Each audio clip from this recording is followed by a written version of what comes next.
एकनाथ शिंदेंच्या लोकप्रिय योजनेला फडणवीस आणि अजित पवारांकडून ब्रेक लावला जात असल्याचं चित्र आहे। शिंदेंनी सुरू केलेली मुख्यमंत्री तीर्थदर्शन योजना थांबवण्याचा निर्णय घेण्यात आला आहे। विधानसभा निवडणुकीपूर्वी तत्कालीन मुख्यमंत्री एकनाथ शिंदेंनी ही योजना घोषित केलेली होती। ज्येष्ठ नागरिकांना मोफत प्रमुख तीर्थस्थळांचं दर्शन या योजनेअंतर्गत घडवलं जात होतं। त्याचबरोबर आनंदाचा शिधा ही योजना सुद्धा थांबवण्याचा फडणवीस सरकारचा विचार असल्याचं कळत आहे। तिजोरीवर आर्थिक ताण वाढल्यामुळे मोफत योजना थांबवण्याचा निर्णय घेण्यात येतोय।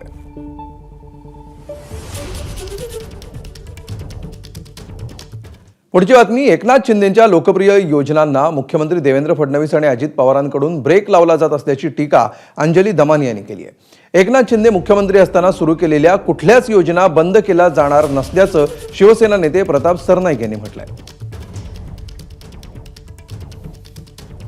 मला आता कुठेतरी असं वाटायला लागलं की देवेंद्र फडणवीसांना अजित पवार फार आवडायला लागलेले आहेत आणि म्हणूनच त्यांना असं ते जे म्हणतील ती पूर्व दिशा असं सध्या चाललेलं आहे। शिंदेंच्या ज्या ज्या योजना होत्या त्या बंद पाडण्याचं, त्यांना कॉर्नर करण्याचं जे काम चालू आहे।